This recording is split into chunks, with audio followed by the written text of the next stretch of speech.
உங்க கேர்ள் ஃப்ரெண்டை பார்க்க போறீங்கன்னா மச்சான் ஷூ குர்ரா இந்த பேண்ட் குர்ரான்னு எத்தனை வாட்டி கேட்டு வாங்கிட்டு போயிருப்பீங்க. இப்போ நான் சொல்ற வார்ட்ராப் கலெக்ஷன் உங்ககிட்ட இருந்தாலே போதும், எப்படி வேணா ஸ்டைலா ட்ரெஸ் பண்ணலாம்.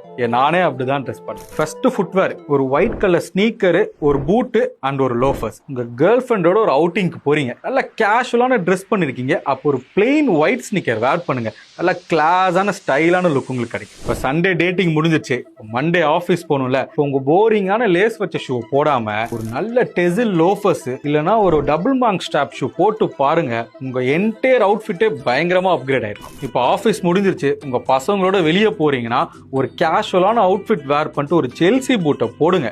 அந்த மொத்த கிரௌட்லயுமே நீங்க தான் தனியா தெரியுவீங்க. இந்த 3 ஸ்டைல்ல இருக்க பேண்ட் கண்டிப்பா உங்க வார்ட்ராப்ல இருக்கணும். Jeans, KUKA pants, formal trousers, ஃபைனலா ஷர்ட்ஸ். உங்ககிட்ட இந்த 4 டைப் ஆஃப் ஷர்ட்ஸ் இருந்தாலே போதும். ஒரு பிளெயின் ஒயிட் ஷர்ட், ஒரு பிளாக் டிஷர்ட், ஒரு போலோ நெக் டிஷர்ட், லாஸ்டா ஒரு ஃபிளானல் செக்ஸ். இந்த 4 ஷர்ட் இருந்தாலே போதும், நம்ம அஞ்சான் சூர்யா மாதிரி இல்ல வாரிசு விஜய் மாதிரி நல்லா கலர் கலரா காம்பினேஷன்ல ட்ரெஸ் போட்டு அசத்தலாம்.